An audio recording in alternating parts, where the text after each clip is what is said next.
इस कार्यक्रम के पुण्यार्जक हैं श्रीमान नंदकिशोर, श्रीमती शांता देवी जैन पहाड़िया, प्रमोद नीना जैन, सुनील निशा जैन पुत्र पुत्रवधू, अंकित इति जैन पौत्र पौत्रवधू, अक्षत जैन पौत्र, आद्विक जैन आन्या जैन पड़पौत्र पड़पौत्री एवं समस्त पहाड़िया परिवार। फर्म ARL इंफ्राटेक लिमिटेड, अक्षत अपार्टमेंट्स प्राइवेट लिमिटेड, जयपुर।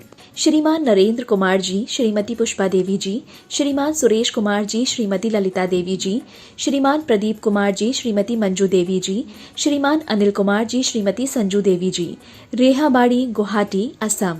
माता जी श्रीमती मनोरमा जैन, श्री संतोष कुमार जैन, श्रीमती निर्मला जैन, भ्रात एवं भ्रातवधू श्री प्रदीप जैन, श्रीमती प्रीति जैन, पुत्र एवं पुत्रवधू लकी जैन, शिवानी जैन, पौत्र अनिकेत जैन, पौत्री अवनी जैन, पुत्र यश जैन बिट्टू, पुत्री एवं दामाद पिंकी जैन, विकास जैन दोहित्र, देवांश जैन, पुत्री एवं दामाद रिंकी जैन, जय जैन दोहित्र, अरिहंत जैन, खुशी जैन, संतोष जैन केटर्स, सागर मध्य प्रदेश। स्वर्गीय श्रीपाल जी कटारिया की पुण्य स्मृति में धर्मपत्नी श्रीमती विजया देवी जी कटारिया, पुत्र पुत्रवधू श्री अजय कुमार कटारिया, श्रीमती माया कटारिया, श्री विजय कुमार कटारिया, श्रीमती अनीता कटारिया, श्री संजय कुमार कटारिया, श्रीमती मीनाक्षी कटारिया, पौत्र राज कटारिया, पवन कटारिया, सोम कटारिया, पौत्री आस्था कटारिया, स्वास्तिका कटारिया एवं समस्त कटारिया परिवार, जयपुर राजस्थान।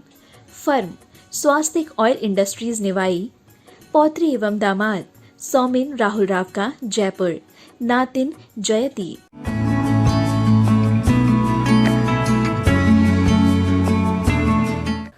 जय जिनेन्द्र नमियूणवाढ्यमाणं परमपाणं जिणं तिशुद्धेन वोच्छामिरयणसारं सायारेणयारेधं मीणं। पंच परमेष्ठी भगवान की जय। द्वादशांग जिनवाणी माता की जय। आचार्य भगवंत श्री कुंद कुंद स्वामी महाराज की जय। आचार्य भगवंत श्री विद्यासागर जी महामुनिराज की जय। परम पूज्य गुरुदेव निर्यापक श्रमण मुनिपुंगव श्री सुधा सागर जी महाराज की जय। अढ़ाई द्वीपस्थ समस्त महामुनिराजों की जय। आचार्य भगवंत कुंद कुंद स्वामी द्वारा विरचित रयणसार ग्रंथ का हम स्वाध्याय कर रहे हैं और आप लोग जो ये कक्षा घर बैठे पढ़ रहे हैं, हम लोगों के पास समाचार प्राप्त हो रहे हैं, सबको बहुत अच्छी लग रही है। और अच्छी भी क्यों न लगे, आचार्य भगवान कुंद कुंद स्वामी भगवान की वाणी है, जिनवाणी है। इसमें हम समझ रहे हैं हम श्रावकों का मुख्य कर्तव्य दान और पूजा कहा गया है। पिछली कक्षा में भी हमने समझा जो अपनी शक्ति पूर्वक मुनि महाराज को आहार दान आदि देता है, जिनेंद्र भगवान की पूजन करता है, वह सम्यक दृष्टि जीव मोक्ष मार्ग पर लग कर के अपनी आत्मा के कल्याण के रास्ते पर लग जाता है और निश्चित रूप से वह उस सम्यक दर्शन ज्ञान चारित्र को प्राप्त करके मोक्ष को प्राप्त कर ही लेता है। इसलिए उस महत्वपूर्ण कर्तव्य जो श्रावक का दान और पूजा बताया गया है, उसे हम सभी को करना चाहिए। आइए आगे उसी को हम समझते हैं अगली गाथा के माध्यम से। पूजा के फल से क्या प्राप्त होता है, दान के फल से क्या प्राप्त होता है। गाथा क्रमांक 14। पूय फलेन तिलोके सुरपूज्यो हवदि शुद्धमणो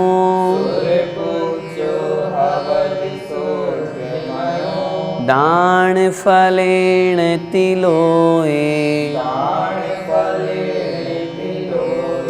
सारसुहं भुञ्जदेणियदम्।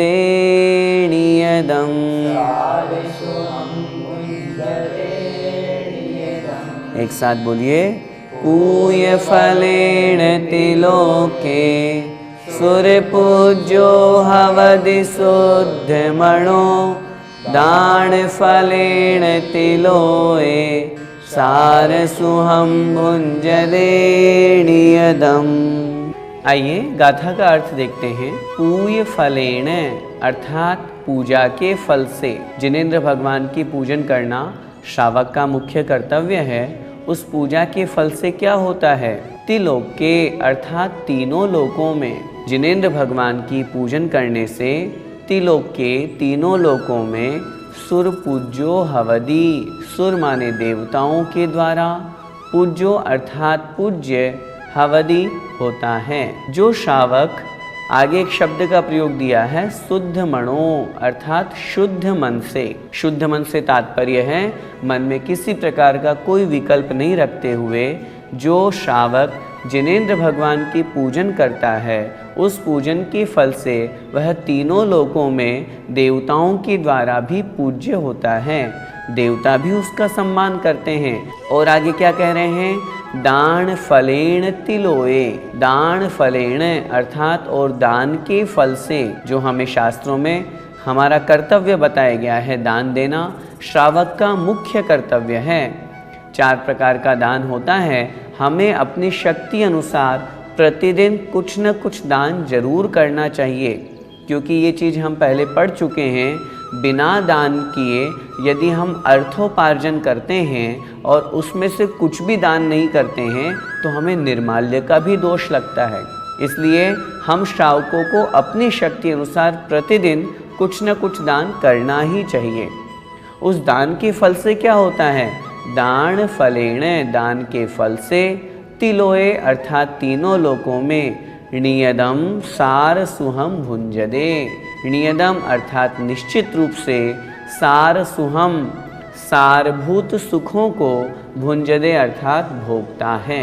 वह श्रावक उस दान के फल से तीनों लोकों में जो सारभूत सुख है, सारभूत सुख का मतलब सर्वश्रेष्ठ सुख, जैसे संसार के जितने भी सुख हैं, चाहे चक्रवर्ती के वैभव का सुख हो, चाहे इंद्र बनने का सुख हो, सांसारिक सभी वस्तुओं की प्राप्ति का सुख हो, क्योंकि आगे हम पढ़ेंगे इन्हीं दान के फल से, पूजा के फल से आचार्य महाराज कह रहे हैं संसार के सारे जितनी हमारी मनोवांछाएं हैं, मन की इच्छाएं सब पूरी होती है। पुत्र मित्र मकान धन संपत्ति वैभव चक्रवर्ती का पद, ये सब कुछ इस पुण्य का ही तो प्रभाव है। तो इसलिए उस दान के फल से ऐसे सर्वश्रेष्ठ सुखों की जीव को प्राप्ति हुआ करती है। इस गाथा में दान और पूजा का फल बतलाया गया है। भैया जी, शुद्ध मन से पूजा कैसे होती है? शुद्ध मन से पूजा का तात्पर्य है मन में किसी प्रकार का कोई विकल्प नहीं रखते हुए। कहने का मतलब जब भी हम पूजन करें तो हम मन वचन काय तीनों योगों से पूजन करें। मन को अशुद्ध नहीं बनाएं। अशुद्ध का मतलब मन में किसी प्रकार की कोई कषाय नहीं हो, गुस्से में आकर के, लोभ में आकर के, अहंकार के वशीभूत होकर के पूजन नहीं करना। हाँ, आज मैं भगवान के सामने अष्ट द्रव्य जो लाया हूँ वो सोने चांदी के लाया हूँ और मन में हमारे अहंकार भाव आ गया तो ये शुद्ध मन थोड़ी ना हुआ। अगर हमारी सामग्री कोई उठा करके ले गया, हम जहाँ प्रतिदिन पूजन करते हैं अगर वहाँ पर कोई बैठ गया तो हमें गुस्सा आ गया, तो ये शुद्ध मन नहीं कहलाया। हम भगवान की पूजन करते हुए ये सोचें पूजन के फल से हमें ये वस्तु मिलनी चाहिए, हमें ये संपदा मिलनी चाहिए, ये शुद्ध मन नहीं हुआ। या छल कपट करते हुए, कहने का तात्पर्य है मन में किसी प्रकार का कषाय भाव नहीं रखते हुए हिंसा आदि 5 पापों से जितना दूर हो सकते हों उतना दूर होकर के हमें पूजन करनी चाहिए। और पूजन में अपना बिल्कुल मन लगाना चाहिए। मन लगाने का नाम ही है शुद्ध मन से पूजन करना। जैसे कवि धनंजय सेठ प्रसिद्ध हुए हैं जिनेंद्र भगवान की पूजन में। उनके बेटे को सांप ने काट लिया था, लेकिन उन्होंने अपनी पूजन नहीं छोड़ी। मन में विकल्प नहीं किया मैं भगवान की पूजन छोड़ के अपने बेटे को देखूं। विशापाहार स्तोत्र की उन्होंने रचना कर दी और उस पूजन के प्रभाव से उनका बेटा भी ठीक हो गया। ऐसा लगा जैसे सो के उठाओ। रावण की पूजन का भी प्रसंग अपने को प्राप्त होता है। भगवान की पूजन में वो इतने तल्लीन थे कि उनकी वीणा का तार टूट गया।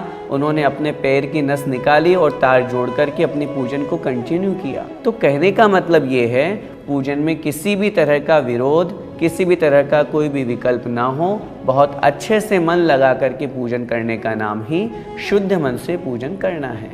भैया जी, दान की परिभाषा क्या है? आचार्य भगवंत उमा स्वामी महाराज ने दान की परिभाषा देते हुए तत्वार सूत्र के 7वें अध्याय में लिखा है, अनुग्रहार्थम स्वस्याति सर्गो दानम। अनुग्रहार्थम अर्थात स्व और पर के कल्याण के लिए स्वस्य अतिसर्ग है, अपनी वस्तु को देना, अपनी वस्तु को त्याग करने का नाम दान है। अर्थात जिस वस्तु के देने से हमारा भी कल्याण हो और जिनको हम दे रहे हैं उस पात्र का भी कल्याण हो, उसे हम कहते हैं दान। जैसे मुनि महाराज को हम आहार दान देते हैं, हमारा तो ये अहोभाग्य सौभाग्य पुण्य की प्राप्ति की हमारा अन्न मुनि महाराज के हाथों में गया, उनके शरीर में लगा। उस अन्न के, उस भोजन के माध्यम से, उस आहार से वे साधना करते हैं जिससे मोक्ष मार्ग उनका प्रशस्त होता है। इसलिए दान स्व और पर दोनों के कल्याण के लिए होता है और वही दान श्रेष्ठ कहा गया है। जो इस प्रकार का दान करते हैं वे वास्तव में त्रैलोक के पूज्य बनते हैं। अब आगे उसी दान के लिए आचार्य महाराज समझा रहे हैं, देखते हैं। दानम भोयण में तम दिन्नई धन्नो हवे सायारो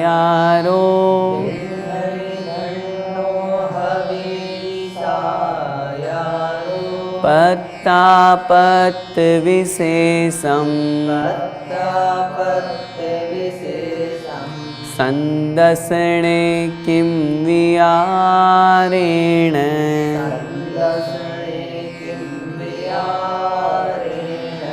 एक साथ बोलेंगे, दानम भोयण में तम दिन्नई धन्नो हवे सायारो पत्ता पत्त विशेषम संदसणे किं वियारेण।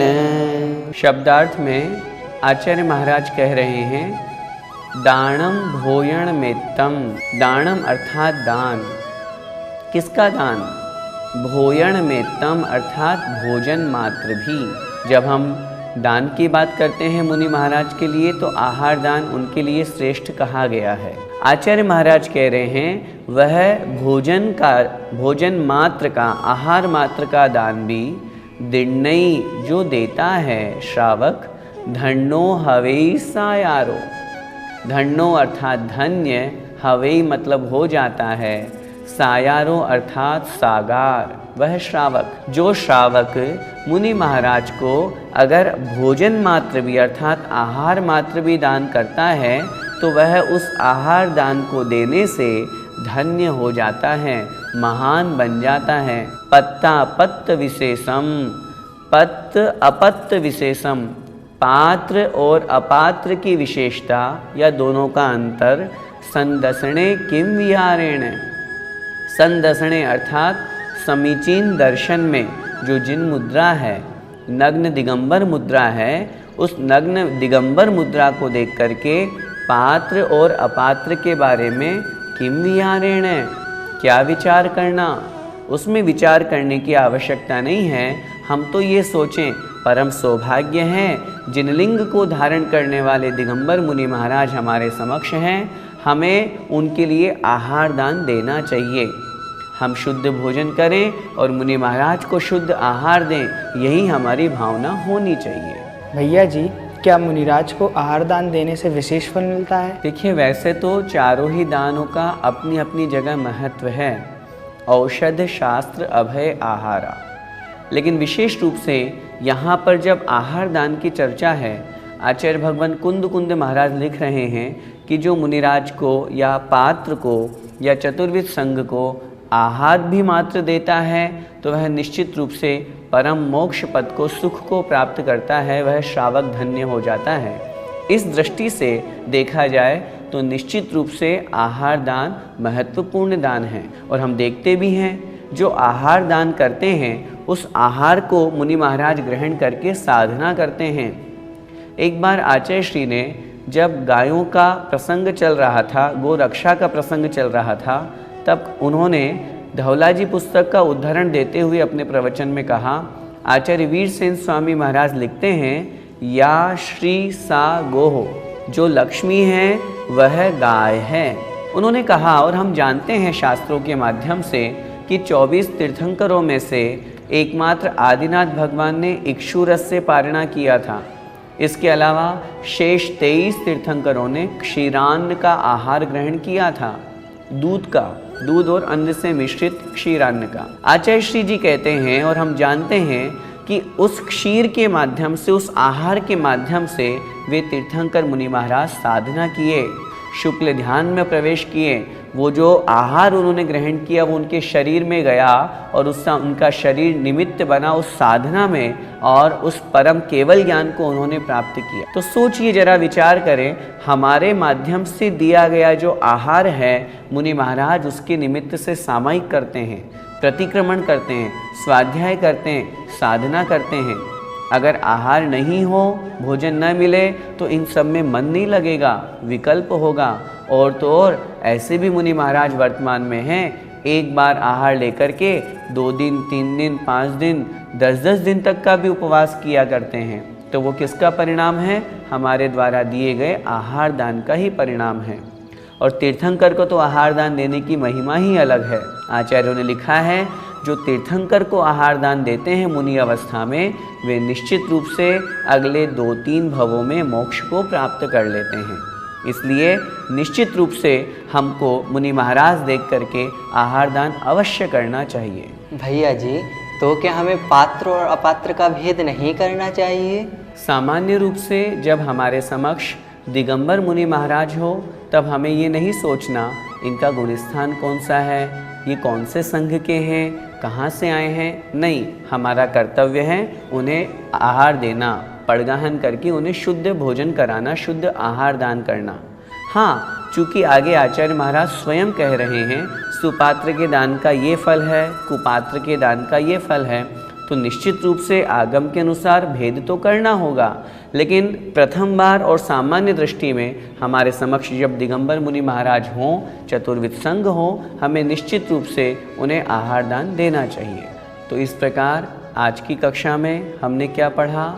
जिनेंद्र भगवान की पूजन के फल से तीनों लोकों में देवताओं के द्वारा भी पूज्य पद की प्राप्ति होती है और दान के फल से संसार के सारे सुख प्राप्त करके वह जीव परम मोक्ष पद को प्राप्त करता है। हमें अपने श्रावक के जो मुख्य कर्तव्य है, जिनेंद्र भगवान की पूजन और दान देना, ये जरूर करना चाहिए।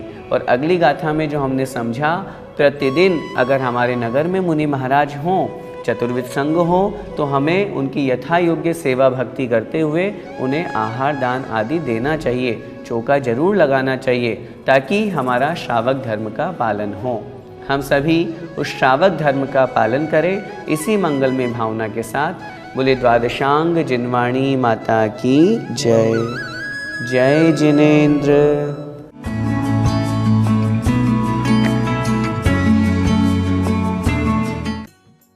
कार्यक्रम के पुण्यार्जक थे श्रीमान नंद किशोर, श्रीमती शांता देवी जैन पहाड़िया, प्रमोद नीना जैन, सुनील निशा जैन पुत्र पुत्रवधू, अंकित इति जैन पौत्र पौत्रवधू, अक्षत जैन पौत्र, आद्विक जैन, आन्या जैन पड़पौत्र पड़पौत्री एवं समस्त पहाड़िया परिवार। फर्म ARL इंफ्राटेक लिमिटेड, अक्षत अपार्टमेंट्स प्राइवेट लिमिटेड, जयपुर।